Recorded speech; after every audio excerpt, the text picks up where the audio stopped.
Quien quiera hablar de Jesús, de lo que quiso y de lo que fue, debe primero y ante todo hablar del reinado de Dios. Ese fue el centro de su mensaje. Si ustedes buscan en los evangelios, van a encontrar una serie de parábolas que se refieren al reino o al reinado de Dios. Ciertamente, esta expresión de reinado de Dios es inhabitual. Es más corriente la de reino de Dios o de reino de los cielos.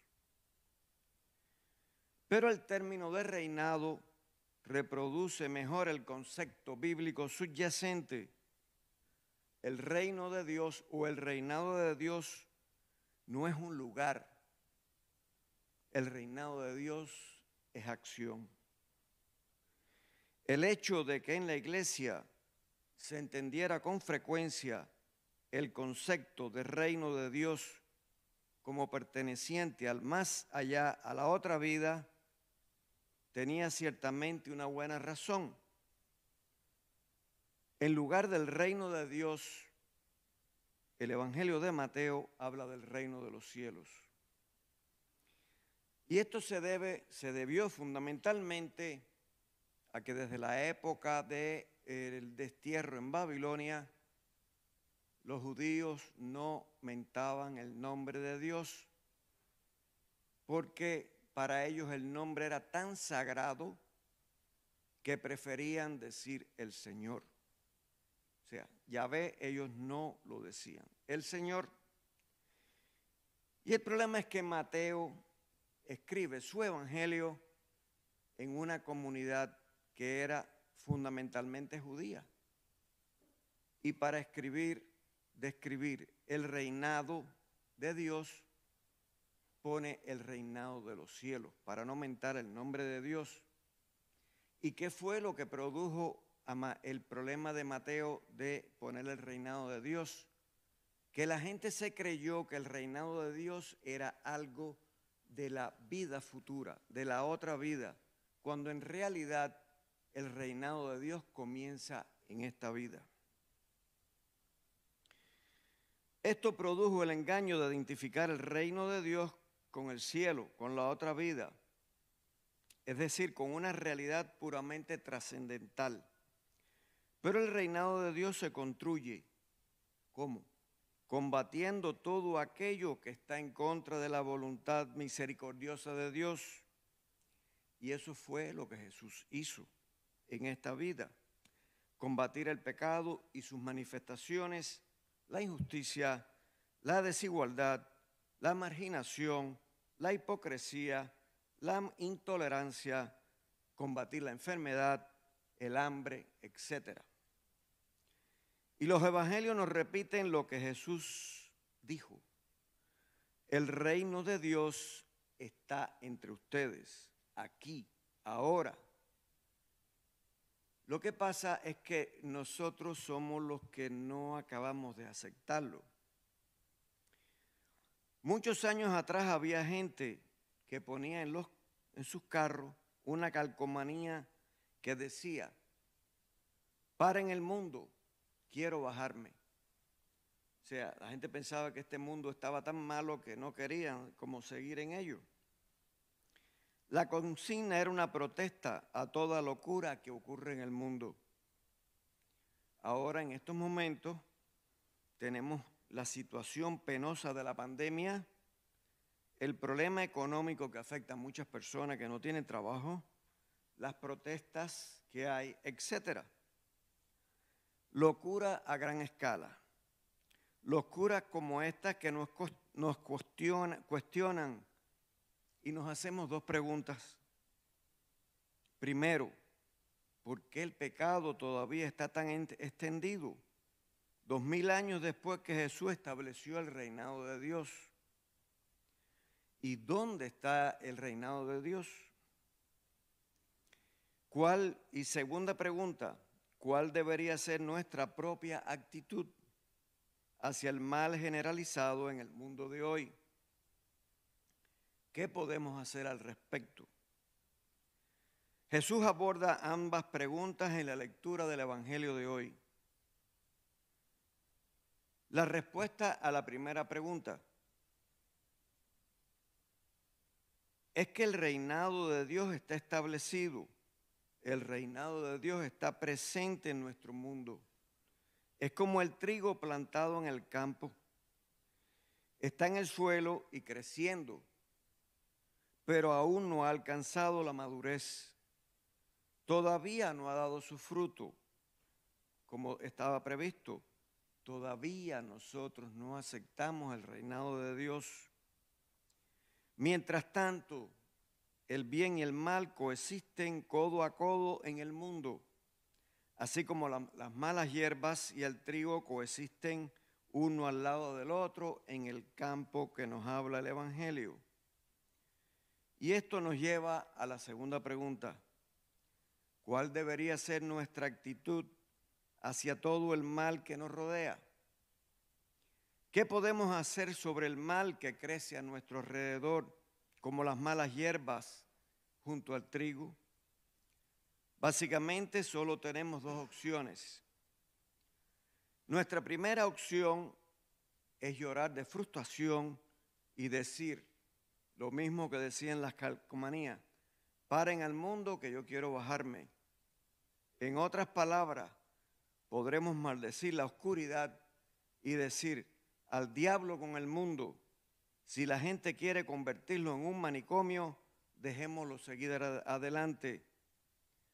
Tratar de encontrar un lugar seguro para vivir y dejar que el mundo se vaya al infierno. Ante esta opción, les voy a decir que hay un libro que se llama Rascal in Paradise. Y en el libro sus autores nos cuentan cómo a fines de la década de 1930, poco antes de la Segunda Guerra Mundial, un sabio australiano vio venir que venía la Segunda Guerra Mundial, sacó un atlas y buscó el lugar más seguro para vivir que cuando llegara la guerra. Estuvo mirando y vio una islita en el Océano Pacífico, una islita casi minúscula, que dijo: aquí no va a haber ningún problema. Si la guerra sucede, aquí no va a haber ningún problema. Una semana antes de que Hitler invadiera Polonia, el australiano se mudó a su sitio, a esa islita que él creía que era segura, su refugio. El nombre de la isla era Guadalcanal, que estaba destinada a convertirse en el sitio de una de las batallas más sangrientas de la Segunda Guerra Mundial. Y allí lo agarró la Segunda Guerra Mundial. El punto es este: hoy no queda lugar seguro para esconderse en el mundo. Hoy no hay más refugios seguros en la tierra. Ustedes han visto que la pandemia ha llegado a todos los rincones, hasta la gente de tribus que viven alejadas. Esto nos lleva a nuestra segunda opción. No es maldecir a la oscuridad, sino aceptarla e intentar encender una vela en ella. Debemos ser como la luz para todo el mundo. Jesús los dijo a sus seguidores en el Sermón de la Montaña: y no se enciende una lámpara para meterla debajo de un cajón, sino para que se pone sobre el candelero para que ilumine a todos los que están en la casa. Así debe brillar ante los ojos de los hombres la luz que hay en ustedes. Pero prácticamente, ¿cómo podemos encender una vela en la oscuridad del mundo de hoy? Primero podemos rezar. Muchas más cosas son que lo que este mundo sueña, que han sido productos o forjadas por la oración. Eso lo dijo un poeta. Segundo, y más positivamente, podemos arremangarnos y hacer las mangas y hacer algo para combatir el mal en nuestro mundo.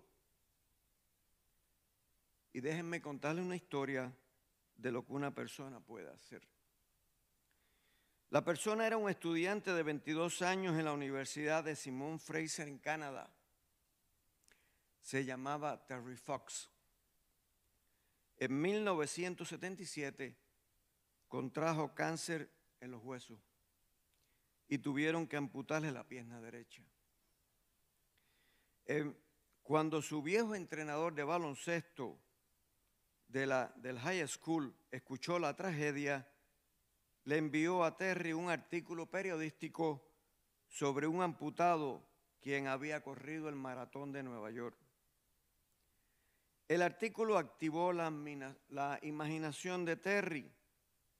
Sabía que solo tenía unos pocos años de vida y quería hacer algo significativo con ellos.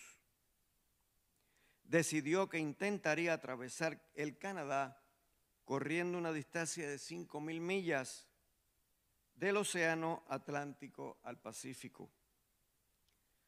Le pediría a la gente que lo patrocinara y donaría los ingresos para la investigación del cáncer. Durante 18 meses, Terry practicó correr con una pierna artificial, con una prótesis. Finalmente, el 12 de abril de 1980, comenzó su carrera. Metió la pierna artificial en el Océano Atlántico y partió por todo el Canadá. En su bolsillo tenía la promesa por un total de más de $1 millón. Luego de 114 días y 3,000 millas en la carrera, Terry se derrumbó de repente. El cáncer se había extendido a sus pulmones. No podía completar la carrera.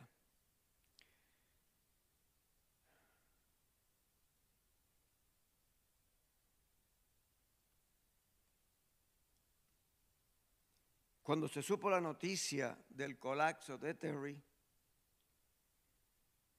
gente de todo el Canadá comenzaron a enviarle donaciones al hospital. En horas donaron más de $24 millones. Unos días después, Terry murió. Si alguien tenía derecho a maldecir la oscuridad, a maldecir el mundo, a maldecir todo, fue Terry. Pero él era demasiado grande para eso. Decidió encender una vela y esa luz ha estado brillando desde entonces. Se hizo una película de su vida, se emitió un sello en su honor. La carrera Terry Fox se celebra anualmente, celebrada por primera vez en 1981. Ha crecido para involucrar a millones de participantes en más de 60 países. Y ahora es la mayor recaudadora de fondos en un día para la investigación de cáncer. Se han recaudado más de 750 millones en su nombre a partir de enero de 2018. Y él ha sido la persona más joven en recibir el más alto honor de su nación, la Orden de Canadá. Aún en este día, Terry todavía excita la imaginación de las personas. Hay una secuela de esta historia. Un cartero de 44 años, Donald Mars, vivió en Cincinnati. Al igual que Terry, fue una víctima de cáncer. Mars estaba tan conmovido por la historia de Terry que decidió completar su carrera por él, correr de un océano al otro. Comenzó por debajo de Chicago y en 3 meses llegó al puente de Golden Gate. Mientras se dirigía hacia él, caía una llovizna. Cuando sumergió su mano en el Océano Pacífico, completando la carrera de Terry, un enorme arcoíris se arqueó en el cielo. fue un final notable para una carrera notable. Hay una parábola para nosotros en esa secuela. Jesucristo estableció el reinado de Dios, pero murió antes de completarlo. Al igual que Terry, no pudo acabar lo que había comenzado. Nosotros somos como Donald Mars. Estamos siendo invitados a tomar la batuta de la mano de Jesús y a continuar su obra. Este es el reto que emerge del Evangelio de hoy. Esta es la invitación que se nos ofrece. Es posible que no podamos hacer lo que hizo Terry. Es posible que no podamos hacer lo que hizo Donald Mars. Es posible que no podamos hacer lo que pueden hacer otras de las personas que están participando en la misa. Pero algo podemos hacer. Cada uno de nosotros debe consultar su conciencia y decidir cómo podemos encender una vela y ponerla en un candelabro. Como lo hizo Terry Fox. Cada uno de nosotros debe preguntarse cómo yo puedo cooperar a que el reinado de Dios se extienda en este mundo bastante irracional, pero muy amado por Dios. Que seamos capaces de continuar cooperando en este reinado que Dios quiso inaugurar. Que así sea.